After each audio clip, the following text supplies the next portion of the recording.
మంచిర్యాల జిల్లా దండేపల్లి మండలం మాదాపూర్ ఎంపీయూపీ పాఠశాలలో విద్యార్థులు పర్యావరణ లక్ష్యంగా మట్టి గణపతులు తయారు చేశారు. ఈ సందర్భంగా ప్రధాన ఉపాధ్యాయుడు ఎం రఘుపతి రెడ్డి విద్యార్థులు మాట్లాడుతూ ప్రతి ఒక్కరూ మట్టితో చేసిన గణపతులని ప్రతిష్ఠించి పూజించాలని విజ్ఞప్తి చేశారు. చెరువులలోని నీటిని పరిశుభ్రంగా ఉండాలని, నీటిని కలుషితం కాకుండా పర్యావరణాన్ని రక్షించాలని కోరారు.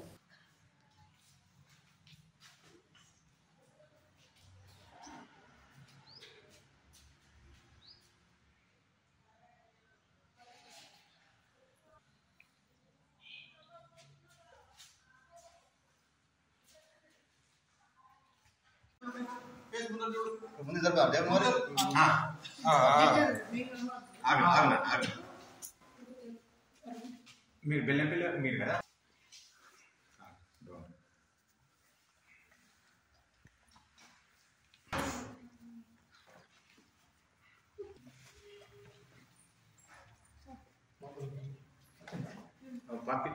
ఎంపీఎస్ యూపీఎస్ మాదాపూర్ స్కూల్ మాది. నేను my name is Vignesh. I'm studying class. నేను చెట్ల మట్టితోని వినాయకుడిని తయారు చేసిన. నేను తయారు చేసుకుంటే సార్ కూడా నాకు కొంచెం హెల్ప్ చేసిండు. ఈ చెట్ల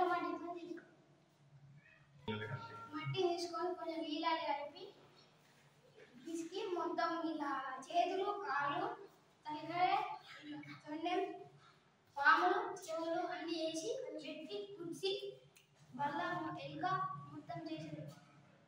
వినాయకుడిని ఎందుకు చేసారంటే కాలుష్యం కాకుండా కలర్ వినాయకులు చేయకుండా మట్టి విగ్రహాలు వేసుకొని పెట్టుకోవాలి.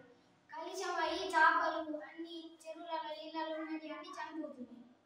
కాబట్టి మనం అందరం మట్టి వినాయకులు చేద్దాం. జిల్లా దండేపల్లి మండలంలోని ఎంపీ యూపీఎస్ మాదాపూర్ మా పాఠశాల. నేను దాని ప్రధాన ఉపాధ్యాయుడు. నా పేరు రఘుపతి రెడ్డి. ఈరోజు గౌరవ డిఈఓ మరియు కలెక్టర్ గారి ఆదేశానుసారం మా పాఠశాలలో మట్టి గణపతుల తయారీ విద్యార్థుల చేత చేయించడం జరిగింది. దీనిలో దాదాపు పాఠశాలలో ఉన్న విద్యార్థులందరూ పాల్గొన్నారు. మట్టి గణపతుల యొక్క ఆవశ్యకతను వాళ్ళకి వివరించడం జరిగింది. మట్టి గణపతుల్ని మనం ఎందుకు వాడాలి, ఈ ప్రస్తుత రోజులలో చాలామంది ప్లాస్టర్ ఆఫ్ ప్యారిస్తో చేసిన విగ్రహాలను వాడడం ద్వారా వాటిని నీళ్ళలో వేసినప్పుడు అవి కరగక అందులో ఉన్న రసాయనాలన్నీ ఆ నీళ్ళలో కలిసిపోయి అందులో ఏదైతే మనకు ఆక్వా లైఫ్ ఉంటుందో, ఆక్వాటిక్ లైఫ్ అంటే వాటర్లో నివసించే జీవులు ఉంటాయో అవన్నీ హాని కలుగుతుందని చెప్పడంతో విద్యార్థులు వాళ్ళ దగ్గర అందుబాటులో ఉన్న మట్టిని తీసుకొచ్చి ఆ మట్టితో విగ్రహాలను తయారు చేయడం జరిగింది. ఇందులో దాదాపు 1st నుంచి 7th వరకు ఉన్న ప్రతి విద్యార్థి పాల్గొని ప్రతి ఒక్కరు తమదైన వాటిని ముద్దల్లాగా చేసుకొని నేను కొంచెం ఇన్స్ట్రక్షన్స్ ఇచ్చిన. ఆల్రెడీ విద్యార్థులకు వాటి మీద ఐడియా ఉంది. ఆ ఐడియా ప్రకారం విద్యార్థులు చేసి ప్రదర్శించడం జరిగింది. దీనికి సంబంధించి డిఓ గారు కూడా ఈ పిక్చర్స్ అన్నింటిని కూడా పోస్ట్ చేయడం జరిగింది.